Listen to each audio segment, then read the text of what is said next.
alors voici les notes sur notre premier système qu'on va voir en biologie 2 et l'anatomie du système digestif. Alors, il y a 5 grandes fonctions au système digestif, 5 fonctions qui sont essentielles au bon fonctionnement de ton corps. Donc, l'ingestion de la nourriture, donc être capable de prendre la nourriture de l'extérieur et de l'apporter à l'intérieur de toi. Digérer cette nourriture-là que tu viens d'absorber. Aussi faire le transport des substances nutritives, absorber les nutriments qui sont nécessaires à ta santé et éliminer les déchets. Et on va voir à travers les prochaines diapositives comment ton système digestif peut faire ces fonctions-là. Alors, l'ingestion commence avec la bouche, évidemment. C'est l'entrée principale de la nourriture, mais il y a beaucoup de parties dans ta bouche qui sont essentielles au système digestif. Donc, d'abord, il y a tes dents. Tes dents qui vont faire une digestion mécanique de la nourriture. Ça veut dire mécanique, veut dire quelque chose qui va détruire la nourriture, donc de gros morceaux à des petits morceaux. Ensuite, il y a tes papilles gustatives qui sont sur ta langue, qui vont détecter les saveurs. Ta luette, donc ça, c'est si tu fais « ah », c'est ça que tu vois dans le fond.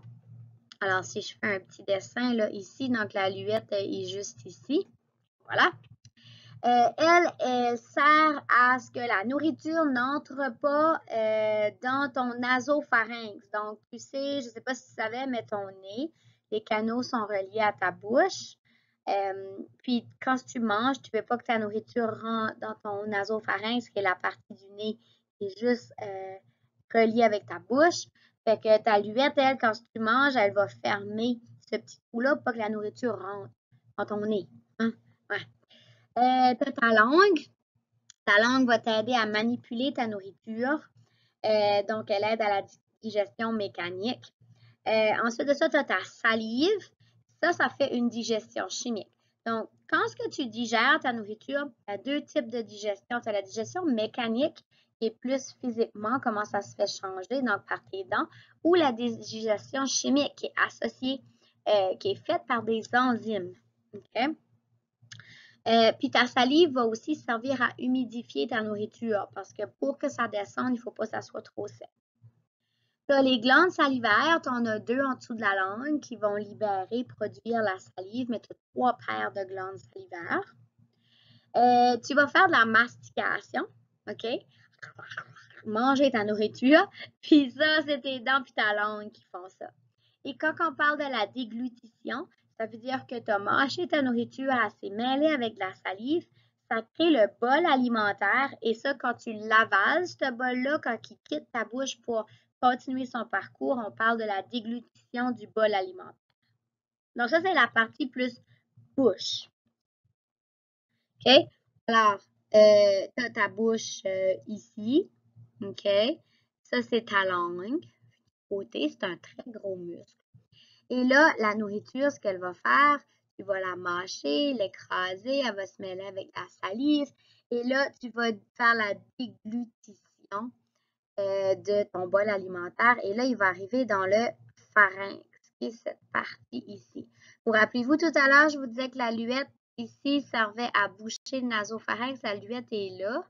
Elle va fermer ici pour pas que la nourriture rentre dans ton nasopharynx. Okay? Donc ici, c'est un autre petit dessin. Donc ta langue, tes dents, t'avales ton bol alimentaire qui va descendre dans ton pharynx. Et tu vois que tes amygdales ici sont juste dans le fond de ta gorge.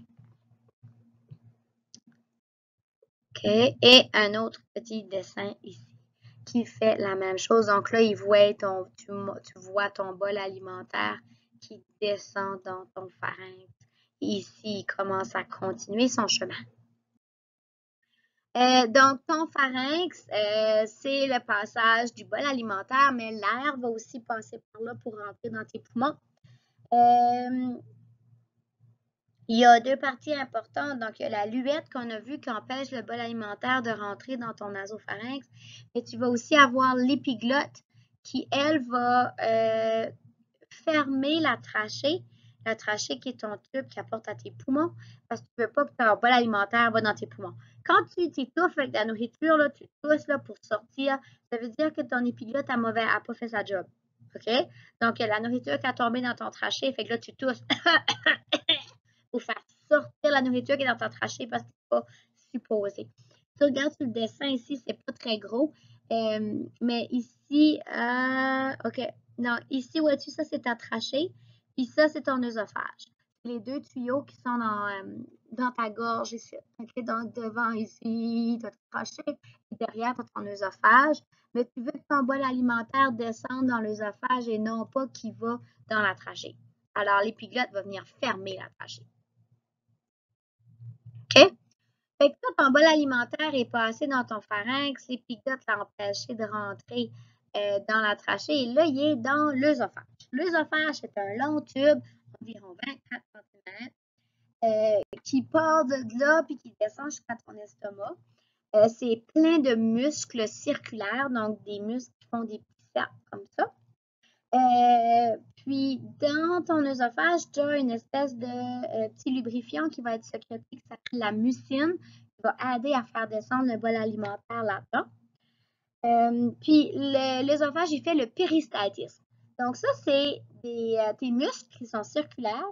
Ça va faire une espèce d'onde. Donc, tu as plusieurs muscles, tout un après l'autre. Puis là, le muscle-là va se contracter, qui va pousser le bol alimentaire plus bas. Puis là, ce cercle-là de muscles va se contracter, qui va pousser. Là, ça va relâcher lui. Lui qui est ici va pousser.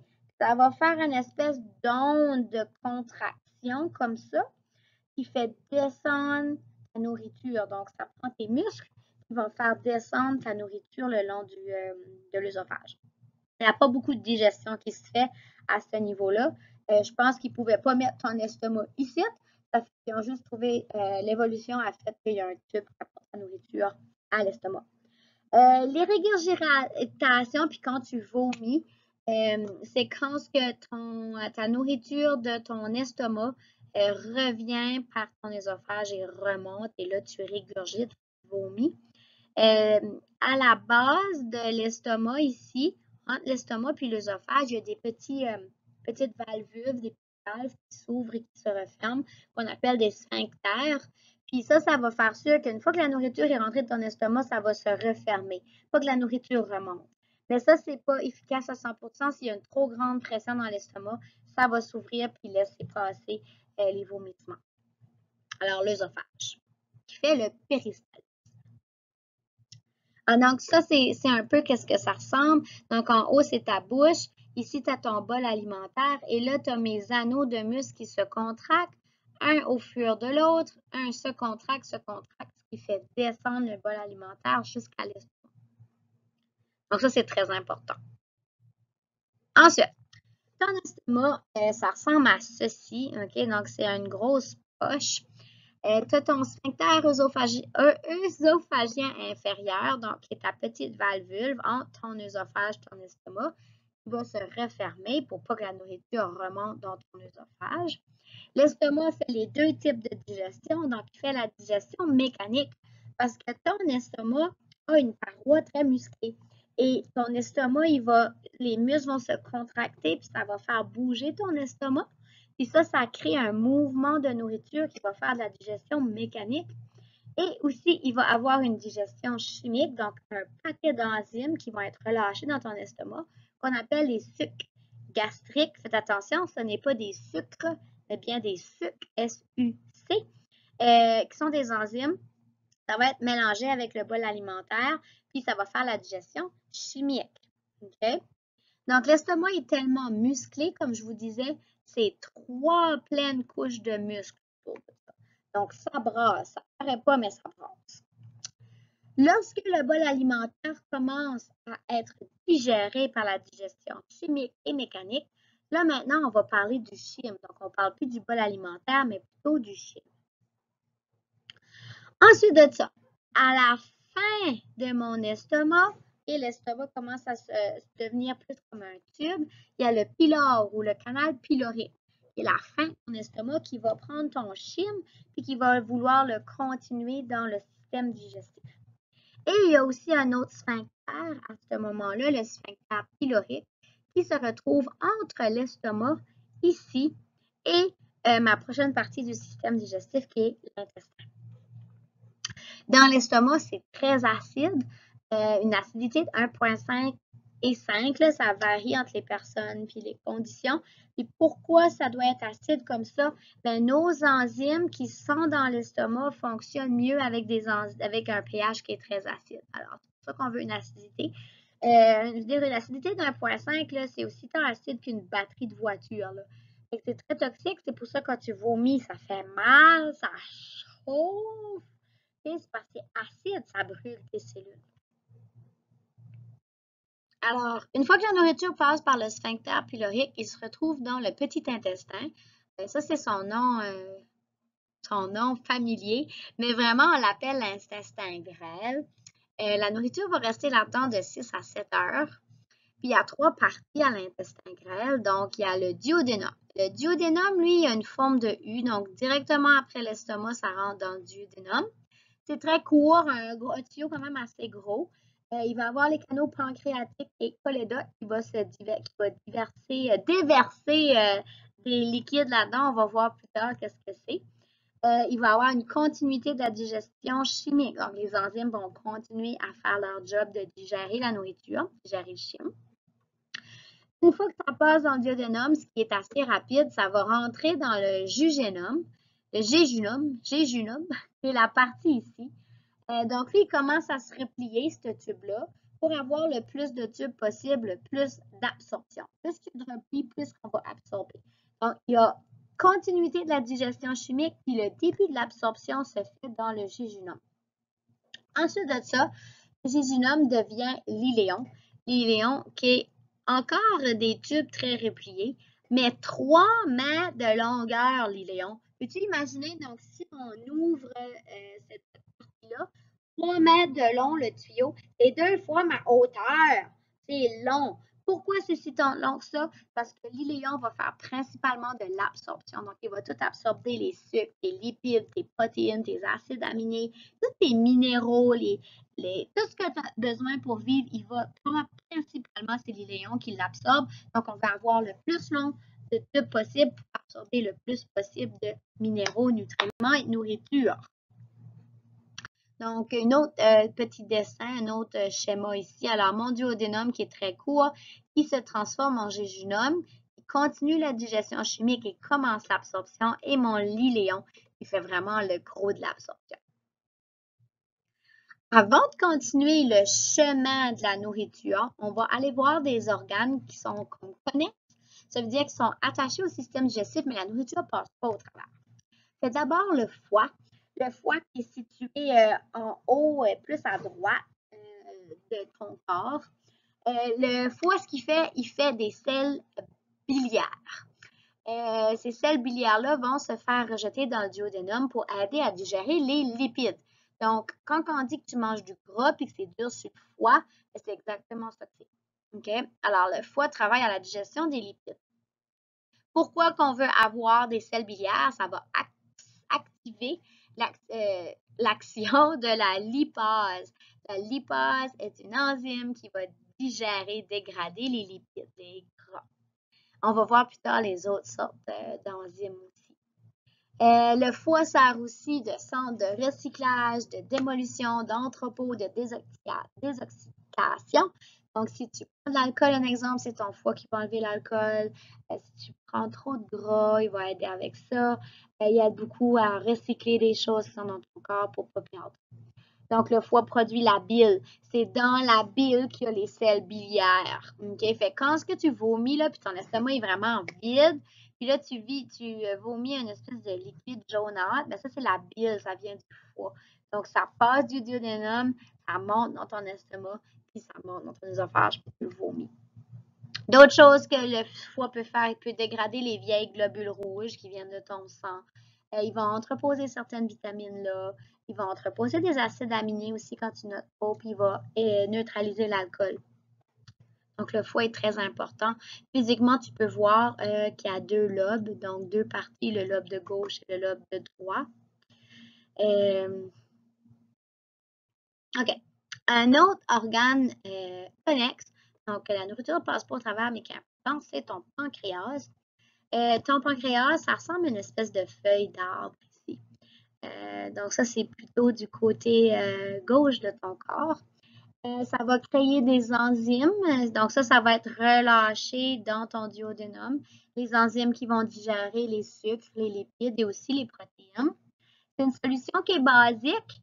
Ce que le pancréas crée, donc ça va augmenter le pH du cyme, OK? Parce que c'est très, très acide, puis là, tu ne veux pas ça pour tes intestins.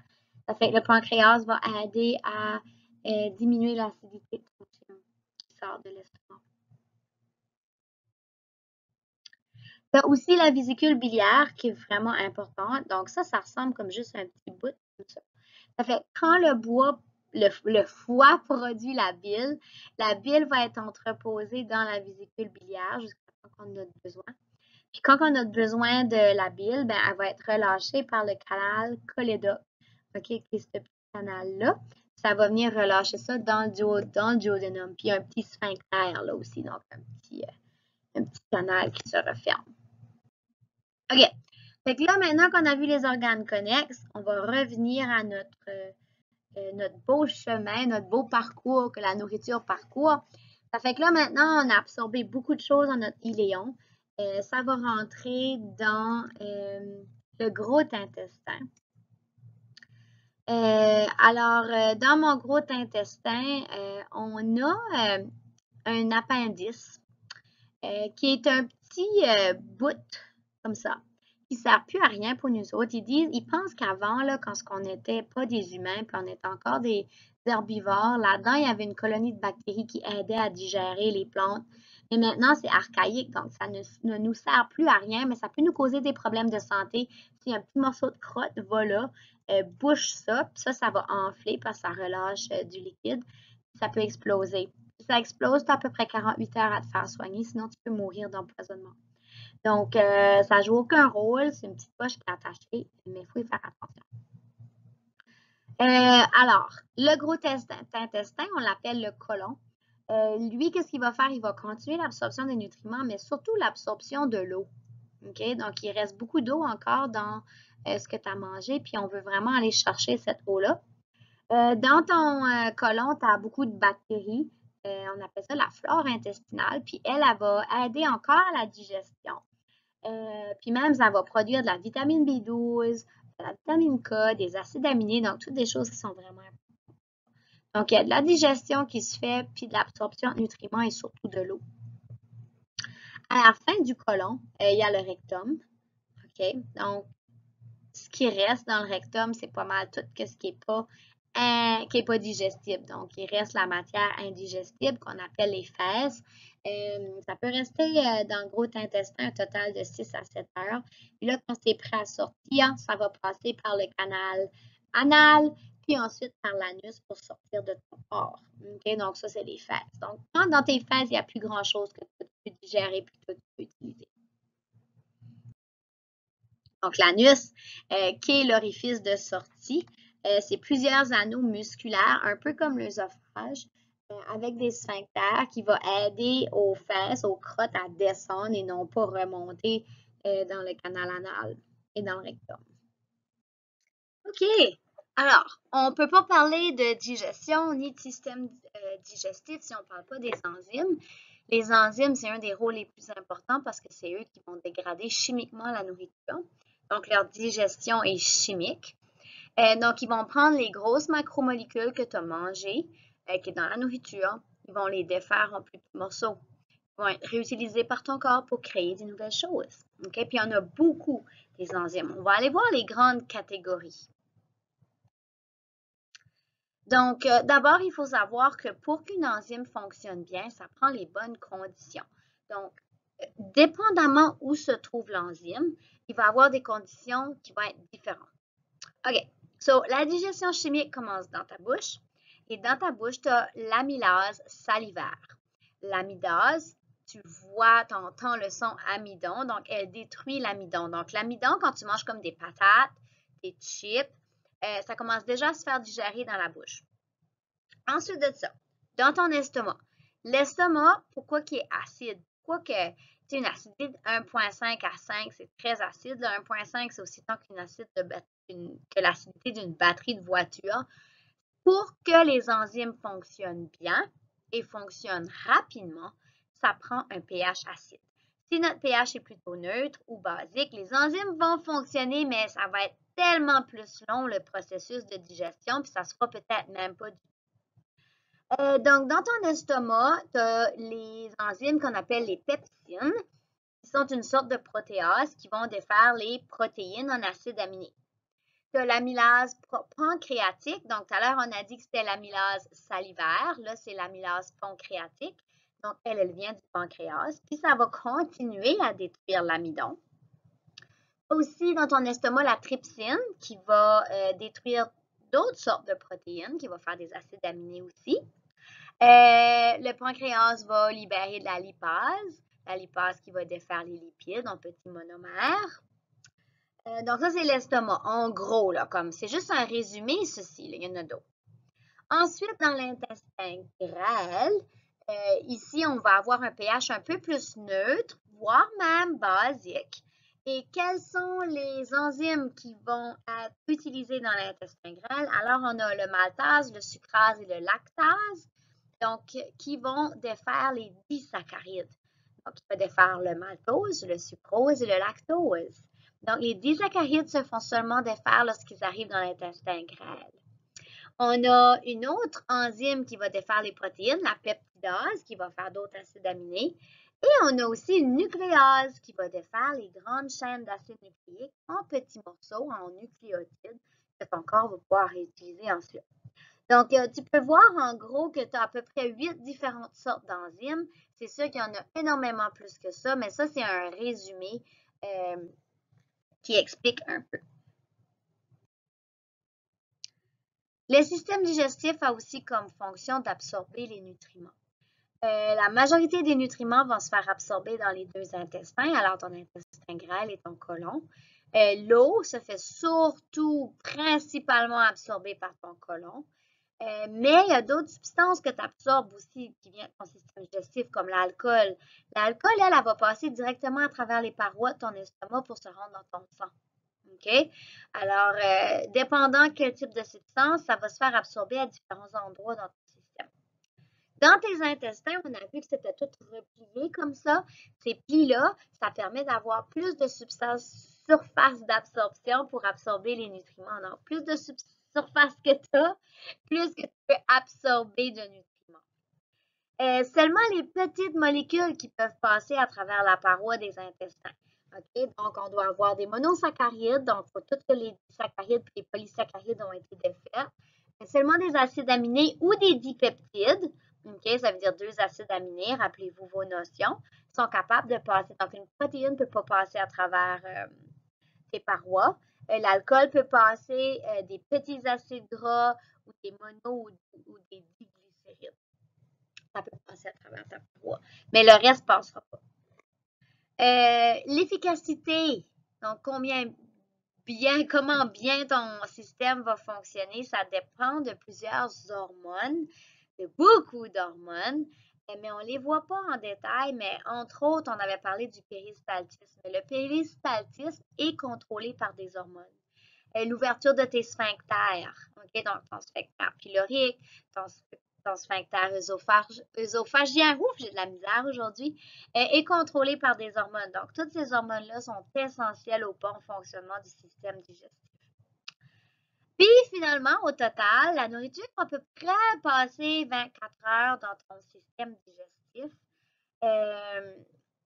Donc, quelques heures dans ton estomac, 3-4 heures dans l'estomac, une dizaine d'heures intestin grêle, une dizaine d'heures le côlon. Okay, un petit peu moins. Important de bien mastiquer. Parce que tu manges, ça va améliorer le goût. Ça, c'est plutôt pour ton bien-être à toi. Ça va faire une meilleure digestion mécanique. Puis, ton cerveau, on parle de l'état de satiété. C'est quand ton cerveau te dit « Hey, je suis plein, arrête de manger ». Il y a différents facteurs. Mais si tu manges trop vite, ton estomac peut être plein, mais ton cerveau, lui, n'a pas eu le temps de dire à ton corps « Hey, t'es plein, arrête de manger ». Alors, si tu manges plus longtemps, ton cerveau a le temps de faire le processus de dire, OK, je suis en train de manger, il y a pas mal de nourriture qui rentre, ça fait longtemps que je mange, je devrais commencer à être plein maintenant. Donc, tu vas avoir la sensation d'être plein avec moins de nourriture si tu manges plus longtemps. Donc, tu vas manger moins, ce qui est meilleur pour ton état de santé. Tu veux quand même manger un certain minimum, on s'entend, mais tu ne veux pas trop manger non plus, c'est pas bon pour ton corps de mettre trop de sucre et trop de gras. Alors, tu veux avoir un équilibre et tu vas avoir des portions qui sont saines pour toi. Alors, manger plus lentement va t'aider, va aider ton cerveau à mieux gérer ton état de satiété.